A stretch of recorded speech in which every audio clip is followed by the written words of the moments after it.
Hi friends, good morning. ಇದು Arpita Abhi vlogs. ಇವತ್ತು ನಾನು ನಿಮ್ಮ ಜೊತೆ ಗೀ ರೈಸ್ ರೆಸಿಪಿನ ಶೇರ್ ಮಾಡ್ಕೊಳ್ಳೋಣ ಅಂತ ಈ ವಿಡಿಯೋ ಮಾಡ್ತಾಯಿದ್ದೀನಿ. ಮೊದಲಿಗೆ ನಾನು ಗೀ ರೈಸ್ ಮಾಡೋದಕ್ಕೆ 7ರಿಂದ 8 ಹಸಿಮೆಣಸಿನಕಾಯಿ, ಸ್ವಲ್ಪ ಪುದೀನ, ಕೊತ್ತಂಬರಿ, ಜಜ್ಜಿಟ್ಕೊಂಡಿರುವಂಥ ಶುಂಠಿ, ಬೆಳ್ಳುಳ್ಳಿ ಹಾಗೂ ಸಣ್ಣದಾಗಿ ಕಟ್ ಮಾಡ್ಕೊಂಡಿರುವಂಥ ಈರುಳ್ಳಿ ಹಾಗೂ ಟೊಮೊಟೊನ ತೊಗೊಂಡಿದ್ದೀನಿ.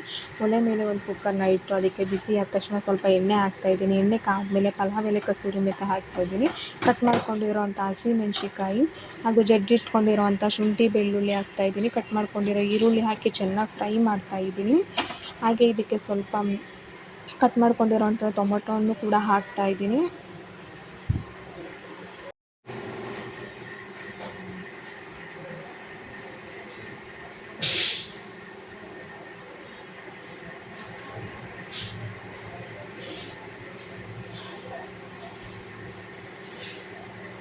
ಟೊಮೊಟೊ ಹಣ್ಣೆಲ್ಲ ಚೆನ್ನಾಗಿ ಫ್ರೈ ಆದಮೇಲೆ ಇದಕ್ಕೆ ಸ್ವಲ್ಪ ಗರಂ ಮಸಾಲ ಪುಡಿನ ಸೇರಿಸ್ಕೊತಾ ಇದ್ದೀನಿ.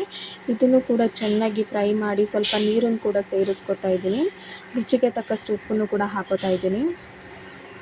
ಕಟ್ ಮಾಡಿರೋ ಪುದೀನ ಮತ್ತು ಕೊತ್ತಂಬರಿ ಸೊಪ್ಪನ್ನು ಹಾಕಿ ಸೇರಿಸ್ತಾ ಇದ್ದೀನಿ. ಇದನ್ನು ಚೆನ್ನಾಗಿ ಕುದಿಯೋಕ್ಕೆ ಬಿಡಬೇಕು. ಇವಾಗ 3 ಲೋಟ ಅಕ್ಕಿ ತೊಗೊಂಡಿದ್ದೀನಿ ಇಲ್ಲಿ. ಇದು ಚೆನ್ನಾಗಿ ಕುದಿ ಬಂದಮೇಲೆ ಇದಕ್ಕೆ ಅಕ್ಕಿ ಏನು ತೊಗೊಂಡಿದ್ದೀನಿ ಅದನ್ನು ಸೇರಿಸ್ಕೋಬೇಕು.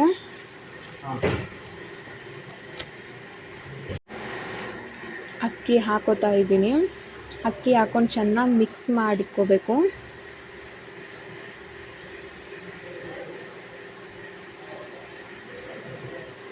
ಮೂರು ಲೋಟ ಅಕ್ಕಿಗೆ ಎಷ್ಟು ನೀರು ಬೇಕಾಗುತ್ತೋ ಅಷ್ಟು ನೀರನ್ನು ಹಾಕಿ ಚೆನ್ನಾಗಿ ಮಿಕ್ಸ್ ಮಾಡ್ಕೋತಾ ಇದ್ದೀನಿ.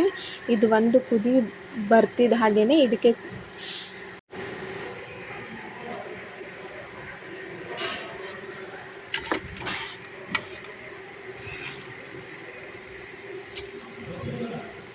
ಸ್ವಲ್ಪ ಚೆನ್ನಾಗಿ ಒಂದು ಕುದಿ ಬಂದ ತಕ್ಷಣ ಇದಕ್ಕೆ ಒಂದು ಕುಕ್ಕರ್ ಮುಚ್ಚಳನ ಮುಚ್ಚಿ 1 ವಿಷಲ್ ಹೊಡೆಸ್ಕೊಳ್ಳೋಣ.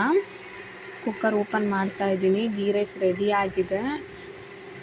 ಇದನ್ನು ಚೆನ್ನಾಗಿ ಮಿಕ್ಸ್ ಮಾಡಿಕೊಂಡ್ರೆ ಗೀ ರೈಸ್ ರೆಡಿಯಾಗಿದೆ. ಈ ವಿಡಿಯೋ ನಿಮಗೆ ಇಷ್ಟ ಆಗಿದ್ದರೆ ಲೈಕ್ ಮಾಡಿ, ಶೇರ್ ಮಾಡಿ, ಹಾಗೆ ಪ್ಲೀಸ್ ಸಬ್ಸ್ಕ್ರೈಬ್ ಮಾಡಿ ನನ್ನ ಚಾನಲ್ನ. Thank you.